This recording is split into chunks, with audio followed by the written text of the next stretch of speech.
Hello बच्चों, UP board exam 2024 के लिए मैथ के इम्पॉर्टेंट क्वेश्चनों की जो सीरीज चल रही है उसका ये 5वां पार्ट है, जिसमें हम तीसरे चैप्टर दो चर वाले रेखिक समीकरण युग्म का अध्ययन करेंगे। इससे पहले इस सीरीज के 4 पार्ट बनाए जा चुके हैं। अगर आप उन वीडियोज़ को ना देखे हो तो उन्हें देख लीजिए, जिनका लिंक डिस्क्रिप्शन में दिया हुआ है। इस पार्ट में हम तीसरे चैप्टर के उन सभी महत्वपूर्ण क्वेश्चनों को सॉल्व करेंगे जो कि यूपी बोर्ड एग्जाम 2024 की दृष्टि से हमारे लिए महत्वपूर्ण है। तो आइए वीडियो को शुरू करते हैं। इस पार्ट के सभी परिभाषाएं, नियम और कुछ महत्वपूर्ण क्वेश्चनों को हमने पिछले पार्ट में सॉल्व किया। अब उससे आगे के क्वेश्चनों को हम इस पार्ट में सॉल्व करेंगे। तो अब हम इस पार्ट का पहला क्वेश्चन देख लेते हैं। इसमें कहा है कि एक आयताकार बाग जिसकी लंबाई चौड़ाई से 4 मीटर अधिक है का अर्ध परिमाप 36 मीटर है। बाग की विमाएं ज्ञात कीजिए। यहाँ पर विमा का मतलब होता है बाग की भुजाएं ज्ञात करना है। तो यहाँ पर दो चर वाले रेखिक समीकरण पढ़ रहे हैं, इसलिए हम यहाँ पर इसकी लंबाई और चौड़ाई को कुछ मान लेंगे। लिख देंगे यहाँ पर कि माना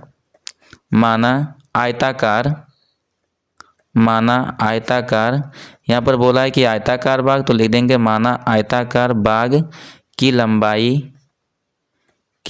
अब इसके लंबाई की बात करें तो इसकी लंबाई को हम यहाँ पर यक्स मान लेते हैं। लिख देंगे यक्स, मात्रक मीटर में दी हुई, इसलिए यहाँ पर हम लिख देंगे मीटर। यक्स मीटर है। और उसके बाद इसकी चौड़ाई को भी हम कोई चर मान लेते हैं, तो लिख देंगे तथा आयताकार, यहाँ पर ये हो जाएगा आयताकार। उसके बाद बाग की, यहाँ पर अब की चौड़ाई लिख देते हैं। अब इसकी लंबाई को x माने हैं तो चौड़ाई को यहाँ पर y मान लेते हैं। लिख देंगे यहाँ पर y मीटर। इस प्रकार से हमने लंबाई को x और चौड़ाई को y मान लिया है। अब हमारे क्वेश्चन में कथन में जैसा भी बोला है उसके अनुसार हम यहाँ पर समीकरण बना लेते हैं। लिख देंगे यहाँ पर प्रश्नानुसार। अब क्वेश्चन पे अगर आप ध्यान देंगे तो यहाँ बोला है आयताकार बाग जिसकी लंबाई चौड़ाई से 4 मीटर अधिक है, यानी कि इस बाग की जो लंबाई होगी वो चौड़ाई से 4 मीटर ज़्यादा है। तो यहाँ पर कथन के अनुसार हम लिख देंगे, ये हो जाएगा हमारा, लिखेंगे लंबाई x, ये बड़ा होगा तो x बराबर ये हो जाएगा y + 4, यानी कि अगर हम चौड़ाई में 4 जोड़ दें तो लंबाई के बराबर हो जाएगा। इसे हम इक्वेशन मान लेते हैं फर्स्ट। लिख देंगे ये हमारा समीकरण नंबर 1 है। उसके बाद आगे हम देख लेंगे इसको, अगला समीकरण जो हमारा होगा वहाँ से हम देख लेते हैं। तो आगे फिर बोला क्वेश्चन में कि इस बाग का अर्ध परिमाप 36 मीटर है। अगर हम आयत के परिमाप की बात करें तो ये होता है हमारा 2 इंटू लंबाई प्लस चौड़ाई। तो लंबाई को यहाँ पर x माने हो, चौड़ाई को y माने, तो ये हो जाएगा 2 इंटू x + y। ये हमारा परिमाप होता है। लेकिन हमारे क्वेश्चन में अर्ध परिमाप की बात की है, तो यहाँ पर हम क्या करते हैं कि परिमाप में 2 से भाग कर देते हैं। अगर हम परिमाप में 2 से भाग करें तो हमें अर्ध परिमाप मालूम हो गया, और इसका परिमाप 36 दिया तो ये बराबर हो जाएगा 36। आगे यहाँ पर देखें तो ये 2 से 2 कैंसिल होगा, और अगर हम 2 से 2 कैंसिल कर देते हैं तो हमारे पास ये बचेगा x + y बराबर ये हो जाएगा हमारा 36 हो जाएगा। उसके बाद इसे अब हम इक्वेशन नंबर सेकंड मान लेते हैं। लिख देंगे ये समीकरण नंबर 2 है। समीकरण 1 से x का मान यहाँ पर हम समीकरण नंबर 2 में रख देते हैं। अच्छा, अगर आप यहाँ पर ध्यान देंगे तो जो चैप्टर पढ़ रहे हैं वहाँ पर समीकरणों को हम कई नियमों द्वारा सॉल्व कर सकते हैं। जैसे कि हमने पिछले पार्ट में जो कुछ क्वेश्चन देखे उसको हमने ग्राफीय विधि से सॉल्व किया था। अब इस क्वेश्चन को हम प्रतिस्थापन विधि से सॉल्व करेंगे। प्रतिस्थापन विधि का मतलब होता है कि यहाँ पर हमें 2 इक्वेशन मालूम होते हैं, किसी एक इक्वेशन से एक चर का मान निकालेंगे और दूसरे समीकरण में हम रख देंगे। इस प्रकार से जो हमारा दूसरा समीकरण होगा उसमें केवल एक चर बचेगा जिसको आसानी से हम सॉल्व कर सकते हैं। फिर जब हमें चर का मान मालूम हो जाएगा तो उस चर का मान हम किसी भी दोनों में से किसी भी समीकरण में रख के दूसरे चर का मान मालूम कर लेते हैं। इस प्रक्रिया को हम प्रतिस्थापन विधि कहते हैं। तो उसी नियम से हम इस क्वेश्चन को सॉल्व करेंगे। यहाँ पर अगर हम देखें तो यहाँ पर पहले समीकरण से हम x का मान निकाले हैं और उसके बाद दूसरे समीकरण में रख देंगे। तो यहाँ पर लिख देंगे हम कि समीकरण, यहाँ पर लिख देंगे समीकरण 1 व 2 से, यानी कि समीकरण 1 व 2 को लेकर हम सॉल्व कर रहे हैं। अब जैसा कि हम आपको पहले ही बताए कि समीकरण 1 से x का मान निकाल कर हम समीकरण नंबर 2 में रख रहे हैं। तो यहाँ पर x की जगह पर हम लिख सकते हैं, ये हो जाएगा हमारा y + x बराबर वाई प्लस 4 है तो लिख देंगे y प्लस 4। और पहले से हम देखें तो ये y हमारे पास था तो प्लस वाई और बराबर ये है 36 लिख देंगे 36। आगे इसको अगर हम सॉल्व करें तो बाएं तरफ देखें तो y प्लस वाई यानी कि 2 बार हो जाएगा। ये हो गया हमारा 2y और उसके बाद प्लस 4 है, प्लस 4 हो गया बराबर 36 है, 36 लिख देते हैं। फिर आगे इसको सॉल्व करेंगे, ये हो जाएगा 2y, 4 बाएं तरफ प्लस में, दाएं तरफ जाएगा तो माइनस में हो जाएगा, यानी कि ये हो जाएगा हमारा 36 माइनस उसके बाद 4 हो जाएगा। अब हम इस क्वेश्चन को यहाँ पर आगे सॉल्व कर लेते हैं।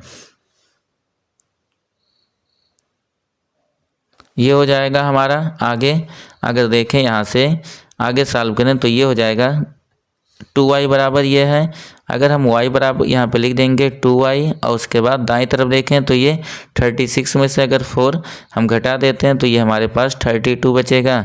आगे यहाँ पर अगर हम y को लिखें तो 2 का यहाँ पर बाएं तरफ गुणा है, दाएं तरफ जाएगा तो भाग हो जाएगा, यानी कि हो जाएगा 32/2। और अगर हम 32 में 2 से भाग कर देते हैं तो उस स्थिति में यहाँ पर हमें जो भागफल प्राप्त होगा वो 16 प्राप्त होगा। मात्रक मीटर में थे इसलिए यहाँ पर हम लिख देंगे मीटर। तो यहाँ पर हमने देखा y का मान हमें 16 मीटर प्राप्त हो गया। अब इस y का मान हम पहले समीकरण में भी रख सकते हैं और दूसरे में भी रख सकते हैं, जहाँ पर आपको सॉल्व करना आसान पड़े उसी में रख सकते हो। तो यहाँ पर अगर हम पहले को देखें तो ये 75 पहले से किया हुआ इसलिए इसमें हम रख देते हैं। यहाँ पर लिख देंगे कि समीकरण 1 से लिख देंगे कि समीकरण 1 से या समीकरण 1 में हम ये मान रख देंगे। और समीकरण 1 में हम मान रखें तो समीकरण 1 हमारा है x बराबर लिखा हुआ y है तो y के जगह पे हम 16 लिख सकते हैं, 16 हो गया। उसके बाद प्लस 4 है, 4 हो गया। 16 में अगर 4 जोड़ेंगे तो यहाँ पर ये 20 हो जाएगा। ये भी बाग की बीमारी है जो कि मीटर में, तो यहाँ पर हम मीटर लिख देते हैं, लिख देंगे ये हो जाएगा हमारा मीटर। आगे अब अगर आप देखें यहाँ पर तो हमें इसकी लंबाई और चौड़ाई दोनों मालूम हो गई है। लिख देंगे यहाँ पर कि अतः बाग की बीमा की बात कहा था यहाँ पर तो हम बीमा ही लिख देते हैं। बाग की बीमाएं एक हमें 20 मीटर प्राप्त हुआ है और उसके बाद दूसरा 16 मीटर प्राप्त हुआ तो लिख देंगे अतः बाग की बीमाएं 20 मीटर व 16 मीटर है। ये हमारे क्वेश्चन का आंसर हो गया। इस क्वेश्चन को यहाँ पर हमने प्रतिस्थापन विधि से सॉल्व किया। यहाँ पर हमें ग्राफीय विधि, प्रतिस्थापन विधि और विलोपन विधि पढ़ने हैं। तो यहाँ पर 2 नियमों को हम देख लिए। इससे पहले वाले पार्ट में हमने ग्राफीय विधि से क्वेश्चन को सॉल्व किया था। इस क्वेश्चन को हमने प्रतिस्थापन विधि से सॉल्व किया। अब आने वाले क्वेश्चनों को हम विलोपन विधि या प्रतिस्थापन विधि में से किसी एक विधि से सॉल्व करेंगे। तो अब हम अगला क्वेश्चन देख लेते हैं।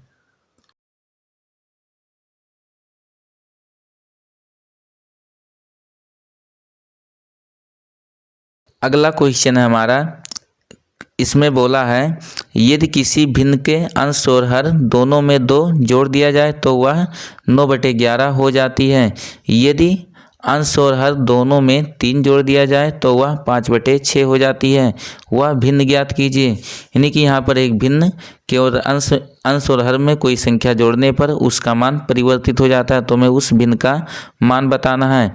यहाँ पर हम मान लेंगे जैसे कि पिछले क्वेश्चन में माने थे वैसे यहाँ पर भी मान लेंगे कि माना, लिख देंगे कि माना भिन्न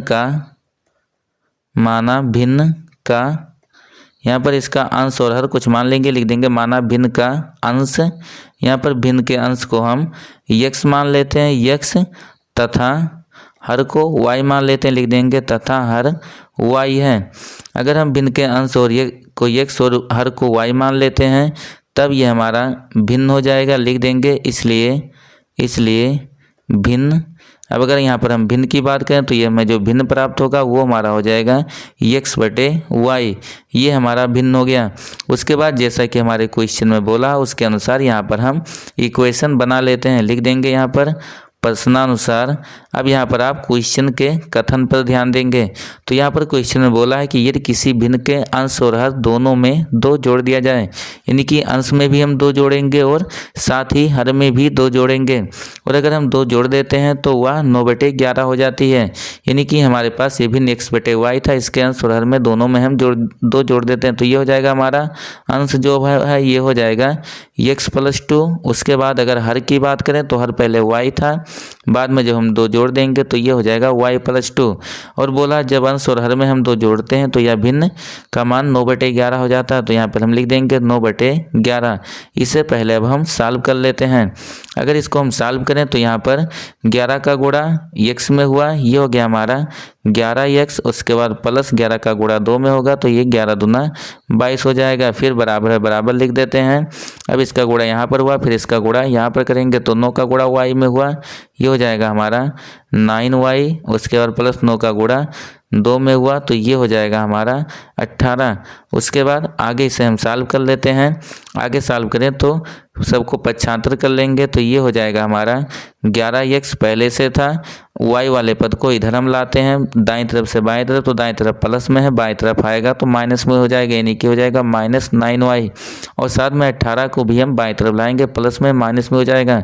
तो 22 में से जब 18 घटेगा तो ये हमारा बचेगा +4 बराबर ये 0 हो गया। यहाँ पर इसे हम कोई इक्वेशन मान लेते हैं।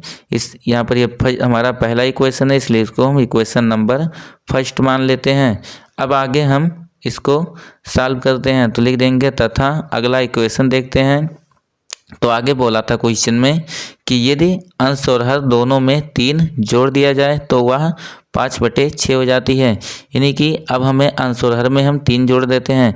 तो यहाँ पर पहले अंश x था, आगे 3 जोड़ेंगे तो x+3 हो जाएगा, और इसी टाइप से हर y था, 3 हम जोड़ देंगे तो ये y+3 हो जाएगा।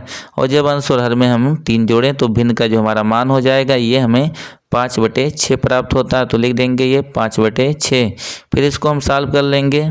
6 का गुणा x में हुआ तो ये हो जाएगा हमारा 6x, और उसके बाद प्लस यहाँ पर 6 का गुणा 3 में होगा तो ये 18, उसके बाद इक्वल 5 का गुणा y में हुआ तो ये हो जाएगा 5y, और उसके बाद प्लस है प्लस 5 का गुणा 3 में हुआ तो ये 15 हो जाएगा।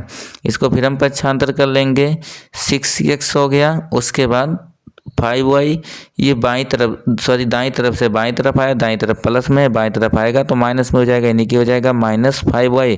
और साथ ही हम 15 को भी ले आते हैं दाईं तरफ से बाईं तरफ, तो दाईं तरफ प्लस में, बाईं तरफ आएगा तो ये भी माइनस में हो जाएगा। फिर 18 में से 15 घटेगा तो यहाँ से हमें 3 प्राप्त हो गया। अब यहाँ पर अगर आप इसको प्रतिस्थापन विधि से सॉल्व करना चाहें तो हम किसी एक चर का मान ज्ञात कर लेते हैं। तो ये हो जाएगा हमारा बराबर 0 है, बराबर 0 लिख लेते हैं यहाँ पर। फिर आगे हम इस क्वेश्चन को अब सॉल्व कर लेते हैं। तो जैसा कि हम बताएं कि आप इसको दोनों विधियों से सॉल्व कर सकते हैं, प्रतिस्थापन से या फिर विलोपन से। यहाँ पर अगर हमें प्रतिस्थापन से सॉल्व करना तो यहाँ पर पक्षांतर करने का कोई मतलब निकलेगा नहीं, क्योंकि यहाँ पर हमें बोले हैं हम पहले ही आपको कि किसी एक समीकरण से किसी एक चर का मान ज्ञात कर लेंगे और उसके बाद दूसरे समीकरण में रख देंगे। तो यहाँ पर जो आप लास्ट वाली लाइन लिखे हो यहाँ पर इसे पक्षांतर करो या फिर ना करो, इसका यहाँ पर कोई विशेष मतलब नहीं है। तो यहाँ पर हम इसको हटा देते हैं, इस लाइन से कोई मतलब नहीं। सीधे यहाँ पर अगर हम देखें तो यहाँ पर हम x का वैल्यू निकालना चाह रहे हैं, तो यहाँ से लिख देंगे कि 6x बराबर ये हो जाएगा हमारा, पहले से अगर हम देखें तो दाईं तरफ ये 5y था, 5y हो गया, और उसके बाद प्लस 15 था, 15, बाईं तरफ से 18 जब दाईं तरफ आया तो ये माइनस में हो जाएगा, यानी कि हो जाएगा -18। फिर आगे अगर इसको हम सॉल्व करें तो ये हो जाएगा हमारा 6x बराबर 5y, और उसके बाद 15 में से अगर हम 18 घटाते हैं तो यहाँ पर हमारे पास -3 बच जाएगा। फिर यहाँ से अगर हम x बराबर लिखना चाहें तो यहाँ पर 6 का गुणा है x के साथ में, दाईं तरफ जाएगा तो भाग हो जाएगा, यानी कि x बराबर यहाँ से हमें प्राप्त हो जाएगा 5y - 3, और उसके बाद पूरे के नीचे ये हो जाएगा हमारा बटे 6 हो जाएगा। इसे यहाँ पर हम इक्वेशन नंबर सेकंड मान लेते हैं। और जैसा कि हमने पिछले क्वेश्चन में ही आपको बताया था कि प्रतिस्थापन विधि में हम क्या करते हैं कि किसी एक इक्वेशन से x का या y का मान यानी कि किसी एक चर का मान ज्ञात करते हैं और दूसरे समीकरण में रख देंगे। तो यहाँ पर दूसरे समीकरण से हमने x का मान ज्ञात किया, अब इसको हम पहले में रखेंगे। तो यहाँ पे लिख देंगे कि समीकरण 1 व 2 से, यानी कि 1 व 2 को हम सॉल्व कर रहे हैं। तो यहाँ पर समीकरण 1 व 2 से लिख देंगे। अब समीकरण नंबर 2 से हम x का मान समीकरण नंबर 1 में रख रहे हैं। तो ये अगर हम समीकरण 1 देखें तो पहले 11 था, 11 लिख दिए, उसके बाद इंटू x है। अब x का मान यहाँ पे हम रख देते हैं। तो x का मान हमें यहाँ पर प्राप्त हुआ है 5y - 3 और उसके बाद बटे ये 6 है, 6 को हम लिख देते हैं, उसके बाद कोष्टक बंद।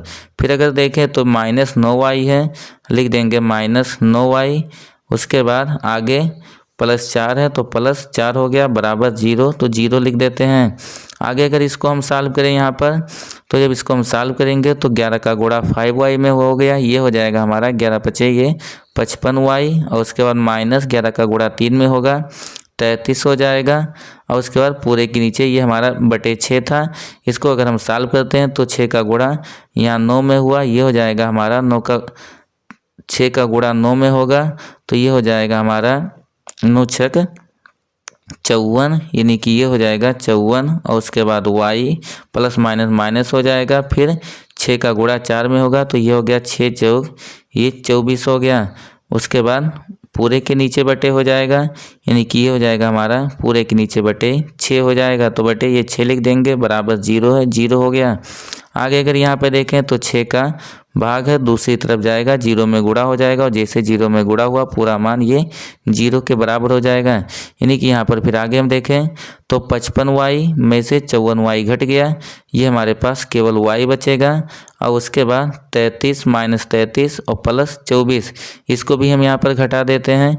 तो -33 में से अगर हम 24 घटा दें तो यहाँ से हमें प्राप्त हो जाएगा -9, और यहाँ पर 9 दूसरी तरफ गया, 0 में गुणा हुआ था, तो ये मान हमारा 0 हो जाएगा। फिर आगे यहाँ पर हम y का मान ज्ञात कर लेते हैं। y बराबर ये हो जाएगा 9 माइनस में है बाईं तरफ, दाईं तरफ जाएगा तो प्लस में हो जाएगा, यानी कि y बराबर यहाँ पर हमें 9 प्राप्त हो गया। अब यहाँ पर हमें y का मान प्राप्त हो गया। y का मान किसी एक, यहाँ पर हम किसी एक समीकरण में रख देते हैं, पहले में या फिर दूसरे में, और उसके बाद हम x का मान ज्ञात कर लेते हैं। तो यहाँ पर हम समीकरण नंबर 2 में y का मान रख देंगे, लिख देंगे कि समीकरण, यहाँ पर लिख देंगे कि समीकरण 2 से, अब समीकरण 2 में y का मान रखिए, देखते हैं कि कितना हमें प्राप्त हो जाता है।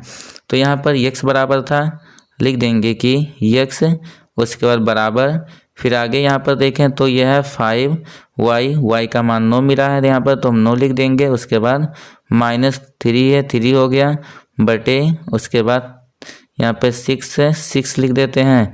अब यहाँ पर हम 9 का गुणा अगर हम 5 में करते हैं तो ये हमें यहाँ पर 45 प्राप्त हो जाएगा, उसके बाद -3 और उसके बाद डिवाइडेड बाई 6 है, यहाँ पर 6 हम लिख देते हैं। 45 में से अगर 3 घटाएं तो यहाँ पर हमें प्राप्त हो जाएगा 42, और उसके बाद बटे 6 हो जाएगा। हम यहाँ पर इसको हम 6 से 42 काटें तो कैंसिल करेंगे, भाग करेंगे, तो यहाँ पर हमें 7 प्राप्त हो जाएगा। इस प्रकार से हमने देखा कि x का मान 7 और उसके बाद y का मान 9 प्राप्त हुआ। लिख देंगे यहाँ पर हम कि अतः भिन्न, लिख देंगे कि अतः भिन्न। अब जो हमारा भिन्न होगा वो अगर हम देखें तो अंश में हम अंश x माने थे और हर को y माने थे, अंश यहाँ पर हमें 7 प्राप्त हुआ, इसलिए यहाँ पर x के जगह पे 7 हो गया, और हर y था तो y के जगह पे 9 हो गया, यानी कि यहाँ पे जो हमें भिन्न प्राप्त हुआ वो 7/9 प्राप्त हुआ। अगर आप चाहें तो आंसर यहाँ पे चेक करके देख सकते हैं। बोला था कि अंश और हर में 2 जोड़ने पर ये 9/11 हो जाएगा। अगर अंश और हर में हम 2 जोड़ते हैं तो अंश में हमारा 9 हो जाएगा, 7 है, 7 2 9, और उसके बाद 2 यहाँ पर जुड़ा तो ये 11 हो गया, यानी कि ये हमारा 9/11 हो जाएगा। फिर आगे बोला था कि अगर हम अंश और हर में 3 जोड़ें तो ये जो हमारा भिन्न है वो 5/6 हो जाएगा। अगर यहाँ पर हम 3 जोड़ते हैं अंश और हर में, तो अंश में 3 जुड़ेगा 10 होगा, हर में 3 जुड़ेगा तो ये हमारा 12 होगा। फिर ये 2 से कटेंगे तो यहाँ पर हमें 5/6 प्राप्त हो जाएगा। इस प्रकार से हम बोल सकते हैं कि जो आंसर हमें प्राप्त हुआ हो वो सही है। अब इस क्वेश्चन को भी यहाँ पर हमने प्रतिस्थापन विधि के द्वारा ही सॉल्व किया। आगे अब हम आगे के जो क्वेश्चन हैं उनको हम विलोपन विधि से सॉल्व कर लेंगे, क्योंकि हमें सभी नियम जानना जरूरी है। तो आइए हम अगले क्वेश्चन को देख लेते हैं।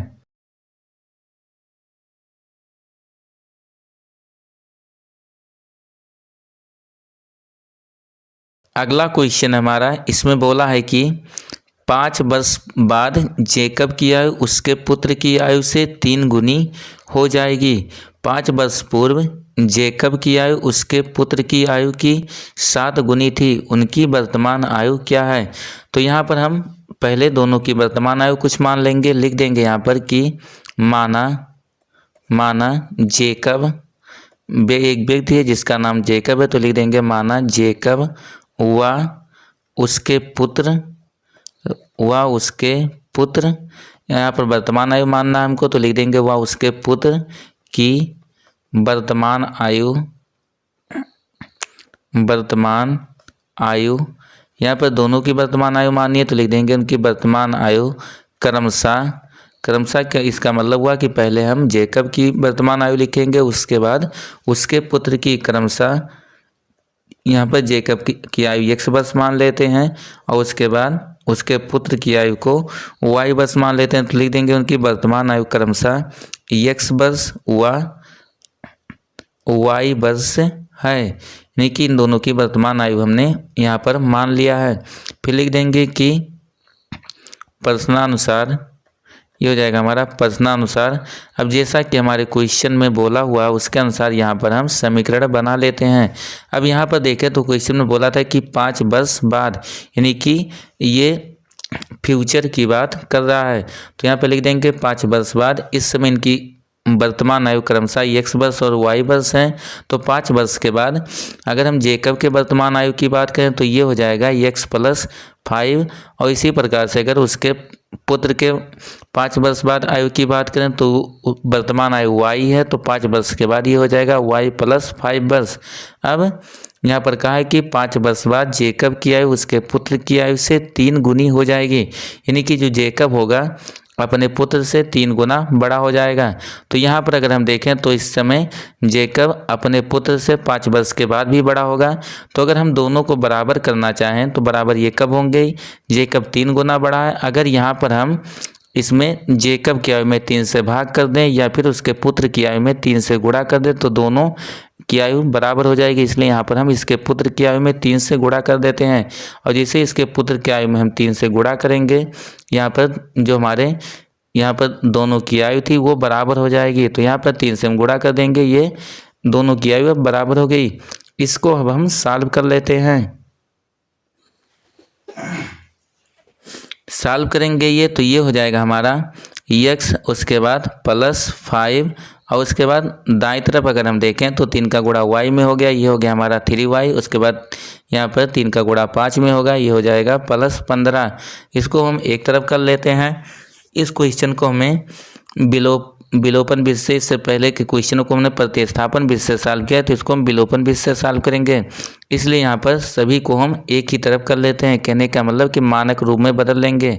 अब मानक रूप में बदलने के लिए सभी पदों को हम बाएं तरफ कर लेते हैं। 3y दाईं तरफ प्लस में है, बाएं तरफ गया तो ये माइनस में हो गया, यानी कि -3y हो गया। इसी टाइप से 15 दाईं तरफ प्लस में है, बाएं तरफ गया तो -15 हो गया। 5 पहले से प्लस में था तो यहाँ से बचेगा -10, ये बराबर हो गया 0। इसे यहाँ पर हम कोई इक्वेशन नंबर, इसे हम फर्स्ट मान लेते हैं। ये हो गया हमारा समीकरण नंबर 1 हो जाएगा। लिख देंगे आगे तथा। अब आगे अगर हम देखें तो यहाँ पर आगे जो हमारा दूसरा इक्वेशन बनेगा उसको यहाँ पर हम ध्यान देते हैं। तो आगे हमारे यहाँ पर क्वेश्चन में बोला था कि 5 वर्ष पूर्व, यानी कि ये पास्ट की बात कर रहा है। तो यहाँ पर 5 वर्ष पूर्व, अगर हम 5 वर्ष पूर्व इनकी आयु की बात करें तो वर्तमान में x है। 5 वर्ष पहले जो जेकब की आयु रही होगी वो x - 5 थी। और इसी टाइप से उसके अगर हम पुत्र की आयु की बात करें 5 वर्ष पहले, तो इस समय वर्तमान में उसकी आयु y है, तो 5 वर्ष पहले ये y - 5 रही होगी। अब बोला है अभी भी यहाँ पर क्या होगा कि जेकब अपने पुत्र से 5 वर्ष पहले भी बड़ा था, लेकिन यहाँ पर दोनों बराबर कब होंगे। बोला है कि 5 वर्ष पूर्व जेकब की आयु उसके पुत्र की आयु की 7 गुनी थी। तो अगर इसको हम यहाँ पर बराबर करना चाहें, यानी कि समीकरण के रूप में लिखना चाहें, तो चाहे हम जेकब की आयु में 7 गुना ये बड़ा है तो इसमें चाहे हम 7 से भाग कर दें या उसके पुत्र की आयु में 7 से गुणा कर देंगे। तो यहाँ पर अगर हम उसके पुत्र की आयु में 7 से जैसे गुणा किए, जैसे ये हमारा समीकरण बन गया, यानी कि दोनों पक्ष बराबर हो जाएंगे। अब इसको आगे हम सॉल्व कर लेते हैं। सॉल्व करेंगे तो ये हो जाएगा हमारा x, उसके बाद -5 बराबर 7 का गुणा y में होगा 7y, और उसके बाद 7 का गुणा -5 में होगा तो -35 हो जाएगा। पक्षांतर इसको हम यहाँ पर भी करेंगे तो ये हो गया हमारा x, उसके बाद यहाँ पर 7y दाई तरफ प्लस में है, बाई तरफ लाए तो ये माइनस हो जाएगा -7y, उसके बाद -35 दाएं तरफ से बाएं तरफ लाएंगे तो +35 होगा, और बाएं तरफ पहले से -5 था तो ये घटने के बाद ये हमारे पास बचेगा +30, और उसके बाद बराबर ये हो गया 0। ये हो गया हमारा इक्वेशन नंबर सेकंड है, तो इसे मान लेते हैं यहाँ पर इक्वेशन नंबर सेकंड हो गया।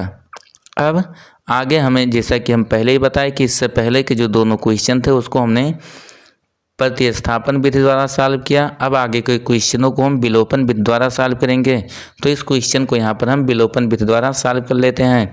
विलोपन विधि द्वारा सॉल्व करने के लिए हमें एक नियम ध्यान देना होगा कि यहाँ पर सबसे पहले जो हमारे दोनों समीकरण होंगे उनमें से हम किसी एक चर के गुणांक को बराबर कर लेते हैं। अब अगर हम यहाँ पर दोनों समीकरणों को देखें तो पहले से यहाँ पर x के गुणांक बराबर हैं, क्योंकि यहाँ पर x के गुणांक कुछ नहीं लिखे हुए हैं, तो हम दोनों में जो x का गुणांक होगा उसको 1 मान लेंगे, यानी कि इसके गुणांक बराबर हैं। और जब हम गुणांक उनके बराबर कर लेंगे, जिस भी चर के गुणांक को बराबर करेंगे उसके सामने के चिन्ह देखेंगे। अगर दोनों समान चिन्ह के होंगे, यानी कि दोनों प्लस हों या फिर दोनों माइनस हों, तो उस स्थिति में चाहे हम पहले समीकरण में से दूसरे समीकरण को या फिर दूसरे में से पहले को घटा देंगे। लेकिन अगर वो विपरीत चिन्ह के होंगे तो उन दोनों समीकरणों को हम जोड़ लेंगे। ये हमारा विलोपन विधि से क्वेश्चन को सॉल्व करने का नियम होता है। तो यहाँ पर हमने देखा कि गुणांक हमारे पहले से x के बराबर थे इसलिए, और उसके बाद उनके सामने के हम चिन्ह देखें तो दोनों के सामने के चिन्ह प्लस में है, इसलिए हम चाहे पहले समीकरण में से दूसरे को घटा दें या फिर दूसरे में से पहले को घटा देते हैं। दोनों स्थितियों में हमारे आंसर सेम आएंगे। तो यहाँ पर हम लिख देंगे कि समीकरण 2 में से समीकरण 1 को घटाने पर अब समीकरण 2 में से समीकरण 1 को हम घटा लेते हैं। तो यहाँ पर घटाएंगे, आप ध्यान देंगे कि हमें क्या क्या मिलेगा। तो यहाँ पर x में से जब x घटा, यहाँ पर ध्यान देंगे आप, जिस भी समीकरण को घटाएंगे उसके चिन्ह परिवर्तित हो जाएंगे। यहाँ पर 2 में से हम 1 को घटा रहे हैं तो 1 के चिन्ह बदल जाएंगे, यानी कि जहाँ प्लस है वहाँ माइनस हो, जहाँ माइनस है वहाँ प्लस हो जाएगा। तो यहाँ पर x को देखें, ये प्लस में था, माइनस में ये हो जाएगा हमारा। अगर हम यहाँ पर इसी टाइप से अगर यहाँ पर हम जैसे x वाला चिन्ह ये माइनस हो गया, यहाँ पर y के सामने का चिन्ह देखें तो ये माइनस में था, ये प्लस हो जाएगा। और उसके बाद यहाँ पर अगर 10 के सामने का चिन्ह देखें तो ये भी माइनस में था, ये भी प्लस में हो गया। अब आगे इसको अगर हम सॉल्व करेंगे तो ये हो जाएगा x में से x घटा, x प्लस में x माइनस में, ये कैंसिल होकर हमारा 0 हो गया, यानी कि ये x वाला पद गायब हो गया। इसलिए इसको हम विलोपन विधि कहते हैं, क्योंकि जिनका भी गुणांक हम बराबर करते हैं वो पद हमारे विलुप्त हो जाते हैं। फिर आगे अगर हम देखें तो -7y में से जब हम 3y घटाएंगे तो पहले ही बोले कि इसके चिन्ह बदल गए हैं, यानी कि ये +3y बच गया है। तो -7y + 3y ये बचेगा हमारा -4y हो जाएगा। उसके बाद आगे हम देखें तो ये +30 है, और उसके बाद दूसरा इसका चिन्ह बदल गया तो ये +10 हो गया है, और 30 10 ये पूरा मिला के हमारा हो जाएगा ये 40। और उसके बाद बराबर 0 में से 0 घटेगा तो 0 ही हमको प्राप्त होगा। अब आगे हम क्वेश्चन को सॉल्व कर लेते हैं। आगे अगर हम इस क्वेश्चन को देखें तो ये हो जाएगा हमारा यहाँ पर 4y, ये इसको दूसरी तरफ ले जाएंगे तो ये हमारा माइनस में था, प्लस में हो जाएगा, यानी कि यहाँ से हमें प्राप्त हो जाएगा 4y बराबर ये हमारा हो जाएगा 40। आगे यहाँ पर अगर y बराबर लिखना चाहें तो y बराबर हो जाएगा 4 का y में गुणा है, दूसरी तरफ आएगा तो भाग होगा, यानी कि 40/4 हो जाएगा। इस प्रकार से हमें यहाँ पर जब 40 में 4 से भाग करेंगे तो y का मान 10 प्राप्त हो गया। अब यहाँ पर y जो कि उसके पुत्र की वर्तमान आयु थी, ये वर्ष में हम माने थे, तो यहाँ पर लिख देंगे वर्ष, यानी कि y बराबर हमें 10 वर्ष प्राप्त हो गया। अब यहाँ पर अगला हम देख लेते हैं कि x का मान क्या होगा। यहाँ पर आप ऐसा नहीं करेंगे कि y का मान हमें मिल गया हम किसी एक समीकरण में रख दें, क्योंकि अगर हम किसी एक पहले या दूसरे समीकरण में रख देते हैं तो ये हमारा प्रतिस्थापन विधि हो जाएगा। लेकिन हमें इस क्वेश्चन को विलोपन विधि से सॉल्व करना है, इसलिए यहाँ पर हम फिर से उनके गुणांक बराबर करेंगे। अगर हमारे क्वेश्चन में कुछ नहीं बोला है कि प्रतिस्थापन से सॉल्व करिए विलोपन से, तो आसानी से यहाँ पर y का मान हम किसी भी समीकरण में रख के उसको सॉल्व कर सकते हैं, यानी कि यहाँ पर हम प्रतिस्थापन या विलोपन दोनों विधियों को एक साथ प्रयोग कर सकते हैं। लेकिन यहाँ पर हम आपको नियम बता रहे हैं, इसलिए यहाँ पर हम सिर्फ यहाँ पर विलोपन विधि का प्रयोग कर रहे हैं। तो यहाँ पर हम विलोपन विधि का अगला हम y का मान निकालने के लिए क्या करेंगे, यहाँ पर y का मान मिल गया। अब हमें अगर x का मान निकालना है तो उस स्थिति में y के गुणांक को पहले बराबर करने होंगे। तो यहाँ पर अगर देखें तो समीकरण 1 में y का गुणांक 3 है और समीकरण नंबर 2 में y का गुणांक 7 है। इसलिए यहाँ पर दोनों का गुणांक बराबर करने के लिए समीकरण 1 में हम इन दोनों का दोनों मतलब y के गुणांक होंगे उनका एलसीएम निकाल लेंगे। वही हम यहाँ पर दोनों का गुणांक बना लेते हैं, तो 7 और 3 का जो एलसीएम होगा वो 21 होगा, यानी कि यहाँ के पर हम दोनों का गुणांक 21 बना लेते हैं। तो यहाँ पर 21 ये कब बनेगा, जब यहाँ पर हम समीकरण 1 में 7 का गुणा कर दें। लिख देंगे यहाँ पर हम कि समीकरण 1 में 7 का तथा समीकरण 2 में तथा समीकरण 2 में। अब यहाँ पर देखें समीकरण 1 में 7 का गुणा किया है तब 21 हो जाएगा, और समीकरण यहाँ पर जो 2 होगा जो इसमें अगर हम 3 का गुणा कर दें तो यहाँ पर y का गुणांक 21 हो जाएगा, यानी कि दोनों के गुणांक बराबर हो जाएंगे। तो लिख देंगे तथा समीकरण 2 में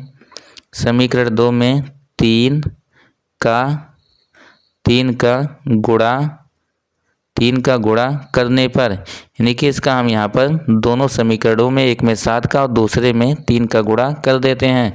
अब यहाँ पर अगर हम 3 और 7 का गुणा करें तो पहले में जब हम 7 का गुणा करेंगे तो यह हमें प्राप्त हो जाएगा 7x, और उसके बाद माइनस यहाँ पर 7 का गुणा हुआ तो 7 21y, और उसके बाद माइनस फिर 7 का गुणा 10 में हुआ, ये हो जाएगा 70 बराबर 0 में 7 का गुणा होगा 0 ही प्राप्त होगा। इसे यहाँ पर हम इक्वेशन नंबर 2 तक हम मान चुके हैं, तो इसको हम इक्वेशन नंबर यहाँ पर 3 मान लेते हैं, यानी कि इक्वेशन नंबर हमारा 3 हो गया। फिर उसके बाद आगे अगर हम देखें तो ये हो जाएगा, लिख देंगे तथा अगला समीकरण अगर हम देखें तो यहाँ पर अगर अगला जो समीकरण हमें प्राप्त होगा, यहाँ पर दूसरे में यहाँ पर 3 का गुणा किए हैं तो x में जब 3 का गुणा हुआ तो ये हो जाएगा हमारा 3x, और उसके बाद फिर माइनस से माइनस हो गया, 3 का गुणा 7y में हुआ तो ये हो जाएगा हमारा -21y, और उसके बाद प्लस 30 है, इसमें 3 का गुणा हुआ तो ये हो जाएगा हमारा +90 बराबर 0 में 3 का गुणा हुआ तो 0 ही होगा। इसे हम इक्वेशन नंबर 3 तक मान चुके हैं, तो इसे हम इक्वेशन नंबर 4 मान लेते हैं।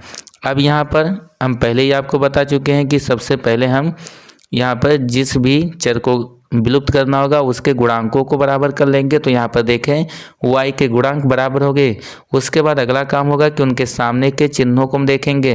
तो यहाँ पर दोनों के सामने के चिन्ह बराबर हैं, और हम पहले ही बता चुके हैं कि अगर उनके चिन्ह बराबर होंगे तो हम किसी एक समीकरण में से दूसरे को घटा लेंगे, पहले में से दूसरे को या दूसरे में से पहले को। तो वही प्रक्रिया यहाँ पर भी हम अपनाएंगे। यहाँ पर हम 3 में से 4 को या फिर 4 में से 3 को घटा लेते हैं। लिख देंगे कि यहाँ पर लिख देंगे कि समीकरण 3 में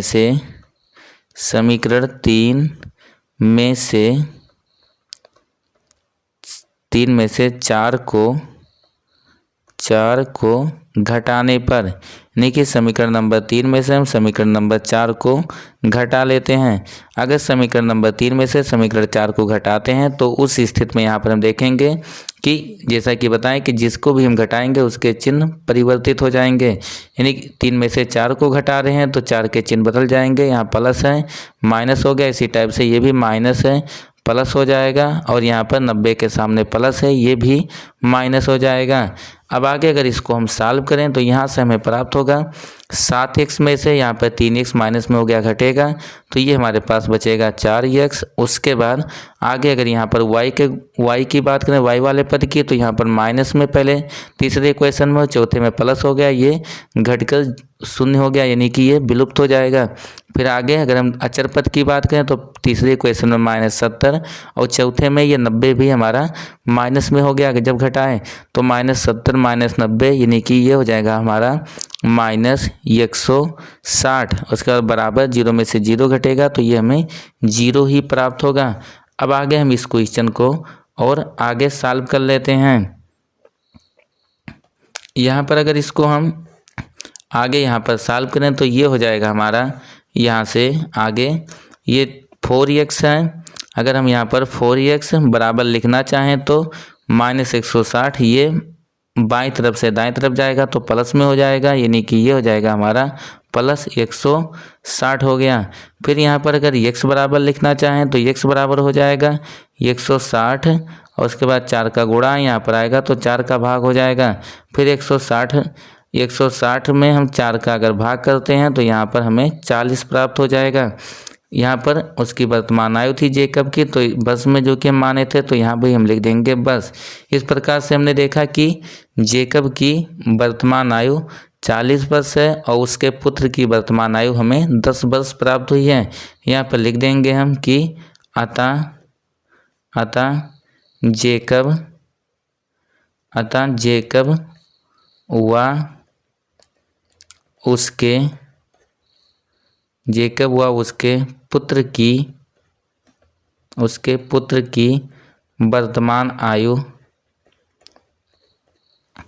उसके पुत्र की वर्तमान आयु क्रमशः अगर यहाँ पर देखें तो x शुरू में माने थे उसकी आयु, तो ये जो कि 40 वर्ष प्राप्त हुई, तो लिख देंगे क्रमशः 40 वर्ष हुआ। उसके पुत्र की आयु 10 वर्ष प्राप्त हुई है, तो लिख देंगे हुआ 10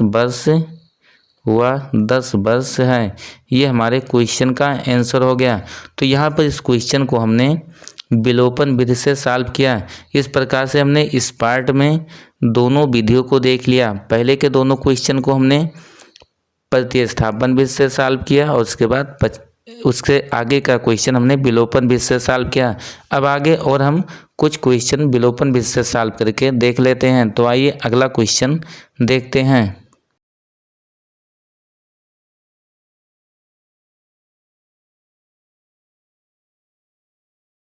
अगला क्वेश्चन है हमारा, इसमें कहा है दो अंकों की संख्या के अंकों का योग 9 है।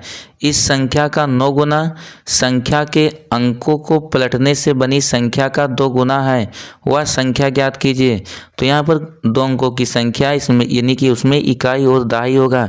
तो यहाँ पर हम मान लेंगे, शुरू में लिख देंगे कि माना संख्या का इकाई, यहाँ पर इकाई को हम x और उसके बाद दहाई को y मान लेते हैं, तो लिख देंगे तथा इकाई तथा संख्या का दहाई। यहाँ पे इकाई को हम x माने तो दहाई को y मान लेते हैं, तो ये दहाई हो गया हमारा y। इस प्रकार से अगर हम संख्या की बात करें यहाँ पर, तो हमारी जो संख्या होगी वो हो जाएगी, यहाँ पर आप संख्या लिखते समय ध्यान देंगे, लिख देंगे यहाँ पर, इसलिए संख्या, यहाँ पर जो संख्या होगी, जैसे कि हम कुछ आपको यहाँ पर एग्जाम्पल बता देते हैं। जैसे कि मान लीजिए अगर हमको 15 लिखना है तो 15 में अगर हम देखें तो इकाई के जगह पे 5 और दहाई के जगह पे 10 है। यहाँ पर दहाई में हम 10 का गुणा कर देते हैं, ये जैसे ये हो जाएगा 1 गुणे 10 और उसके बाद प्लस ये 5 हो जाएगा। इसी प्रकार से मान लीजिए 23 है हमारे पास। अब इसको अगर हमें लिखना हो तो इसको हम लिख देंगे 2 गुणे ये हो जाएगा हमारा 10 और उसके बाद प्लस 3 हो जाएगा। इसी कॉन्सेप्ट के अनुसार यहाँ पर हम संख्या को लिखेंगे। तो यहाँ पर दहाई को हमने y माना है, इसलिए यहाँ पर 10 का गुणा हो जाएगा। तो ये हो जाएगा हमारा संख्या जो होगा वो हो जाएगा 10y और उसके बाद प्लस इकाई जुड़ जाता है तो प्लस ये हो गया, इकाई को x माने हैं तो ये हो जाएगा हमारा x। इस प्रकार से हमें जो संख्या प्राप्त होगी वो होगी 10y प्लस x। आगे हम लिख देंगे जैसा कि हमारे क्वेश्चन में बोला है उसके अनुसार हम समीकरण बना लेते हैं। तो यहाँ पे लिख देंगे कि प्रश्नानुसार। अब यहाँ पर आप क्वेश्चन पे ध्यान देंगे तो क्वेश्चन में बोला 2 अंकों की संख्या के अंकों का योग 9 है। अब यहाँ पर बोला है कि उनके अंकों, यहाँ पर संख्या को जो हम लिखे तो 10y प्लस x लिख दिए क्योंकि ये हमारे स्थानीय मान का कॉन्सेप्ट होता है। लेकिन हमारे क्वेश्चन में यहाँ पर बोला 2 अंकों की संख्या के अंकों का योग 9 है, यानी कि अंक पूछेगा तो इकाई और दहाई का योग। इस प्रकार से ये हो जाएगा हमारा, इकाई को x और दहाई को y माने तो ये हो जाएगा x प्लस y, अंकों का योग बोला है 9 दिया है तो यहाँ पर लिख देंगे हम 9। ये हमारा पहला इक्वेशन हो गया, यानी कि इसे मानेंगे समीकरण नंबर ये हमारा 1 हो गया। उसके बाद आगे अगर हम देखें तो यहाँ पर आगे हो जाएगा हमारा, लिख देंगे तथा। आगे हम बात करें तो यहाँ पर क्वेश्चन में आगे बोला था इस संख्या का 9 गुना, यानी कि जो हमारी पहली संख्या थी इसका 9 गुना।